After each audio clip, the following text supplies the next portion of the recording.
Ix-xahar ta' Ottubru kien rekord għas-sena 2020 fl-iffirmar tal-konvenji fuq proprjetajiet. Filwaqt li l-istess xahar kien meqjus bħala wieħed mill-aqwa fl-iffirmar ta' konvenji mis-sena 2017 l-hawn.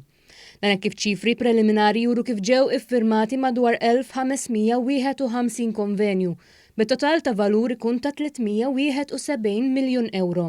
Dan ifisser li f'Ottubru kienet irreġistrata żieda ta' 20% fuq l-ammont ta' konvenji rreġistrati meta mqabbel mal-istess perjodu tas-sena li għaddiet. Fis-stqarrija l-Assoċjazzjoni għall-Iżviluppaturi laqgħu din l-aħbar fejn faħru l-inizjattivi tal-Gvern li ġew implementati fuq bejħ ta' proprjetà, bir-riżultati jkunu ferm pożittivi minkejja l-imxija. Il-President tal-MDA Sandro Ketkuti għal kif dawn ir-riżultati jikkonfermaw għal darb'oħra li b'inizjattivi konkreti is-suq tal-proprjetà baqa' reżiljenti. Spjega kif minkejja żmien diffiċli li d-dinja għaddejja minnu, is-suq tal-proprjetà qed juri li hu l-aktar settur b'saħħtu ekonomikament fejn qed iħalli tkabbir ekonomiku. Ketkuti spjega kif dawn ir-riżultati pożittivi li ma riżultati huma rikurrenti minn Ġunju li għadda huma frott l-inċentivi li introduċa l-Gvern f'Ġunju bil-pjan ta' riġenerazzjoni ekonomika.